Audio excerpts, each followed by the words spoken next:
Hello, this is Graham. In this video, I'm going to try and explore the nature of the so-called erotic transference in therapeutic relationships. So here's the easy bit. Let's define erotic transference and erotic countertransference. Erotic transference is a term used to describe the feelings of love and the fantasies of a sexual or sensual nature that a client experiences about their therapist. Erotic countertransference is about the therapist's feelings for their client. The term erotic goes beyond simply feeling affection for someone. It's about having a sexual interest in them. It might be thoughts about their body, about them doing something to you or you doing something to them. There is passion behind it. This isn't a friendly hug, it's a body-to-body, organ-to-organ, mind-to-mind embrace. It isn't a peck on the cheek, it's a wet lip, tongue-touching, tongue kiss that might lead to more. And leading to more is a part of this. Erotic is rooted in fantasy, but sufficiently close to becoming reality that it can step over a boundary from a mind-only thing to a mind and body one. Men and women all have erotic thoughts and feelings. How common they are is almost impossible to measure, and the discussion of them is so overlain with social conditions that most people avoid doing so, and many people suppress them into their unconscious. But they're still there, and in classic Freudian terms, they can find ways of revealing themselves. The peak on this Google Ngram for the word erotic corresponds with the publication of the 3 50 Shades of Grey novels and films. As one psychotherapy training body puts it, we all have an erotic fantasy life, whether we are sexually active or not, and we all have an erotic history. We've all learnt how to relate to ourselves and others in erotic, sensual, and sexual ways. A paper published in the American Psychologist Journal by Pope, Tabachnik, and Keith Spieg in 2006 was based on a survey of 575 psychotherapists, and it showed that overall 87%, 95% of men and 76% of women, have been sexually attracted to their clients at least on occasion, and that although only a minority, 9.4% of men and 2.5% of women, have acted out such feelings, many, 63%, feel guilty, anxious, or confused about the attraction. Let's just repeat those statistics. 19 out of 20 male psychotherapists and 3 out of 4 female ones have been sexually attracted to their clients, and 1 in 10 males and 1 in 40 females go on to act on this attraction. Fortunately, or unfortunately, depending on your perspective, Freudian theory provides us with a way of intellectualizing about this phenomenon. It is known as erotic transference and erotic countertransference. It is so common and so obviously an issue that the very first patient to experience talking therapy became the subject of a lot of this debate. So let's go back to the 1880s and the consulting room of Dr. Joseph Breyer in a Viennese sanatorium. Breyer was a significant mentor to the pioneer of psychotherapy, Sigmund Freud. Breyer, by then in his late 30s, was referred a patient, a young woman in her late teens by the name of Bertha Pappenheim. She was suffering from paralysis of her limbs, disturbed speech and vision, and periods of absence or passing out. He initially assessed her for neurophysiological issues, which was his speciality, but came to the conclusion that this wasn't the explanation of her symptoms. Women, especially those who behaved unusually, were often described as suffering from hysteria, and Bertha was no different. However, it's helpful to know that her symptoms began within hours of her sitting by the bedside of her father as he died. They worsened over the next few weeks, and it was about 6 months later that she was institutionalized. At the time, hypnosis was quite popular, and so he used this to enable her to speak freely. After a while, he stopped hypnotizing her and just listened. She described this as chimney sweeping, and then later as a talking cure. Breyer called it the cathartic method. As it was, her term stuck. Over a period of about 18 months, her symptoms slowly diminished, though she went into and out of the sanatorium on several occasions and was seen by Breyer throughout. Bertha, by now 20 years of age, had a rich variety of sexual and sensual fantasies, which she described to Breyer in his talking cure sessions. Breyer would then go home and tell his wife about these. As he described them, they were profoundly melancholy fantasies, sometimes characterized by poetic beauty. His wife, Matilda, was initially accepting of this, but she began to get increasingly upset at the amount of time that Breyer was spending with Bertha, and how interested he seemed to be in her fantasies. After some confrontation by Matilda, Breyer decided to draw the therapy to a conclusion, suggesting that she was now cured of her hysteria. However, on the evening before their last session, he was called to her home, because Bertha was suffering from severe stomach pains. She was seemingly experiencing a phantom pregnancy, pseudocyesis, a condition in which the patient exhibits many of the signs and symptoms of a true pregnancy.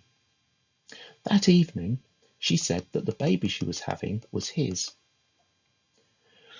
Breyer immediately handed her into the care of another doctor and withdrew from practice as a psychiatric physician. It would be 6 years before Freud could persuade him to see another client.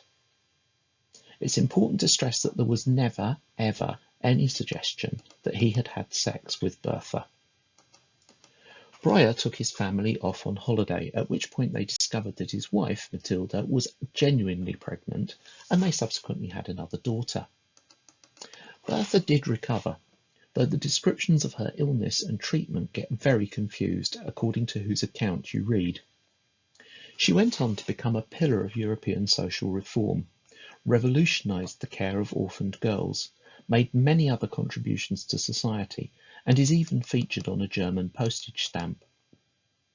Freud and Breyer documented a version of her treatment and apparent cure in a joint publication, The Case of Anna O.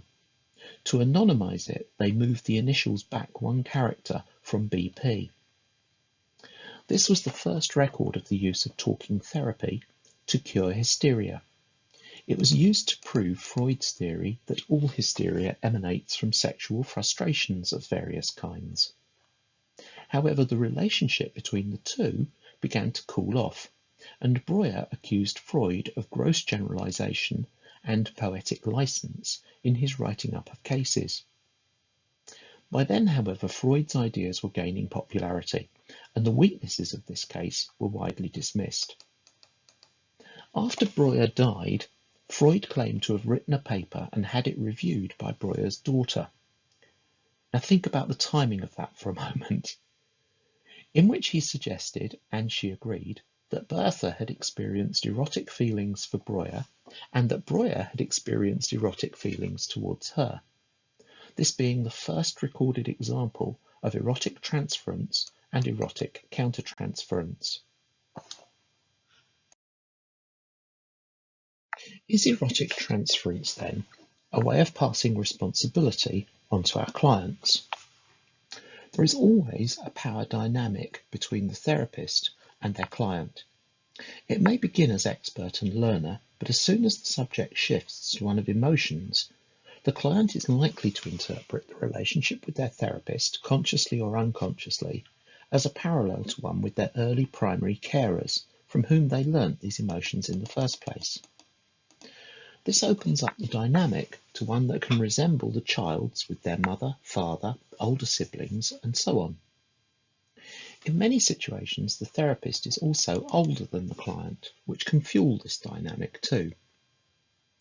We expect the therapist to be trained well and have sufficient practice so that they behave in ways that will allow the client to reframe their childhood experiences in ways that will help them in the future. This is, after all, what therapy is supposed to be all about.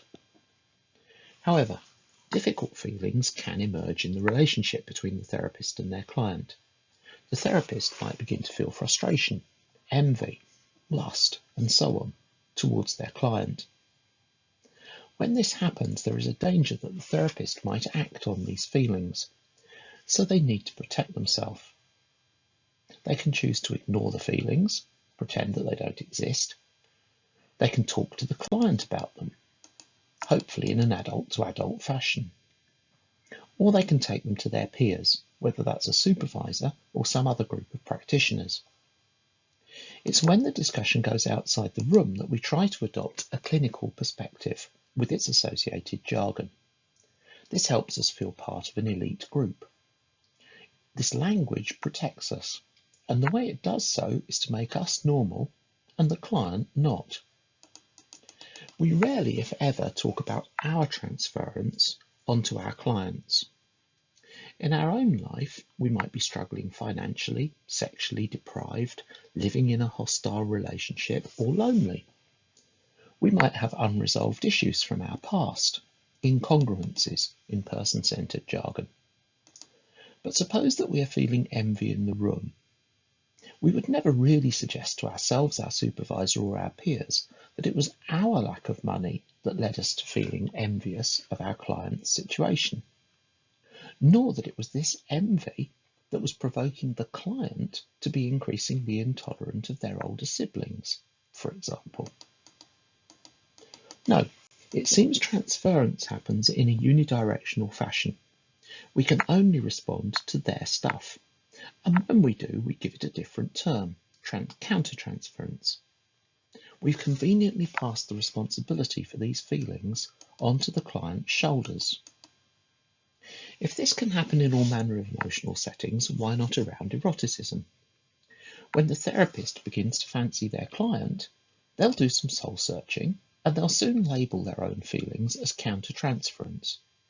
This enables them to assume that it is the client who is feeling horny about the therapist, and therefore expressing unfulfilled sexual needs, etc., etc.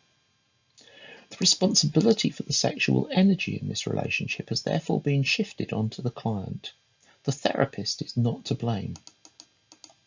Because the therapist has a vocabulary to explain themselves and has had enough personal therapy to address their own issues, of course we all know that you could never really be fully fixed, they are much less likely to act on their feelings. But that doesn't mean that they are kept completely from the room. Emotions are communicated through a myriad of minuscule expressions, largely unconsciously controlled, and the idea that everything must be coming from the client is surely wishful thinking. So to try to quickly summarise, the concept of erotic transference has been recognised since the very first modern recipient of talking therapy, the case of Anna O, in the care of Dr. Joseph Breyer in the 1880s. Erotic transference is defined as the expression of sexual feelings from the client towards their therapist. Erotic countertransference is where the therapist experiences sexual feelings towards their client. The assumption, steeped in a patient-doctor model, is that the therapist is responding to the client, not that they fancied the client themselves in the first place. As therapists, it is very tempting to ignore these issues or to take them to supervision. However, somewhere in the region of 1 in 20 therapists will actually act out on these feelings. This is rarely in the best interests of the therapist or the client. However, it happens. The consensus seems to be that the best course of action is to be able to discuss them, no matter how hard that is, with the client, with all the provisos that immediacy has to be handled very carefully.